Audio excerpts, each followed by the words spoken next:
Good morning সবাইকে বন্ধুরা। তো বন্ধুরা, আজকে ঘুম থেকে উঠতে একটু লেট হয়েছে। উঠেছি হলো 9:30, কারণ কাল রাত্রে একটা ভূতের মুভি দেখছিলাম। নাম হলো পুরনো হাভেলি। তো যেহেতু বললাম যে দেরি হয়ে গেছে, তো ওই জন্য তাড়াতাড়ি করে বাইরের কাজ সারতে এলাম।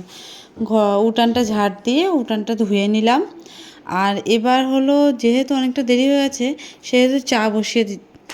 তো চলো চা খেয়ে ঘরের কাজে হাত দিই। দেখো আমার বাইরের কাজ কমপ্লিট হয়ে গেছে, জামাকাপড় মেলে তারপরে হলো পাকা ঝাড় দিয়ে ধুয়ে সব কমপ্লিট হয়ে গেছে। তো চলো এবার ঘরের কাজ করে নিই। চলো ঘরে আসছি। তো বন্ধুরা, আমার স্নান হয়ে গেছে, স্নান টান করে চলে এলাম। এবার একটু দোকান যাচ্ছি, দোকান থেকে দেখি কি পাই, পটল মটল কিছু যদি পাই তো পটলের তরকারি করবো আজকে। তো চলো দোকান থেকে পটল নিয়ে আসি, পরে দেখা হবে। তো দোকান থেকে চলে এসেছি, পটল নিয়ে এলাম। তো পটল আলু আর ঘরে অল্প কটা সোয়াবিন আছে, তো ভাবছি পটল আলু সোয়াবিনের তরকারি করি। তো এই দেখো পটল আলু ছুলে নিচ্ছি। ছুলে নিয়ে সবজিগুলো ধুয়ে নিয়ে রান্নাটা বসিয়ে দিই। চলো তোমরা দেখতে থাকো। তো যেহেতু আমাদের কালা ওষুধ চলছে, সেই কারণে সর্ষে তেল তো খাওয়া যাবে না, তা সাদা তেল দিয়ে তরকারিটা বানাবো। তো তেল দিয়ে দিলাম কড়াইতে।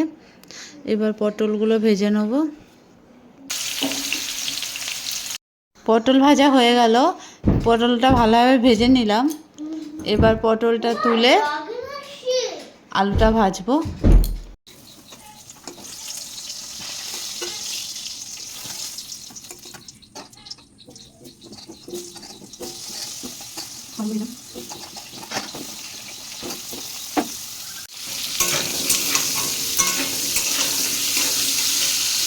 তো আলুগুলো ভেজে নিই।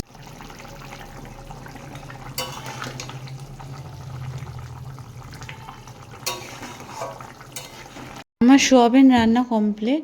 তো কালারটা আর কি বলবো বলো, হলুদ ছাড়া যেমন আর কি হয়, একটু কাশ্মীরি লঙ্কার গুঁড়ো দিয়ে, তো এরকমই খেতে হবে। তাও কালারটা কেমন এসছে একটু জানিও।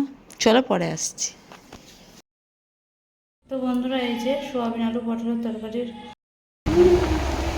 তো চলো খেয়ে নিই। এই যে আমি আর মেয়ে থাকি হবে আর না আর শোনা যাচ্ছে না।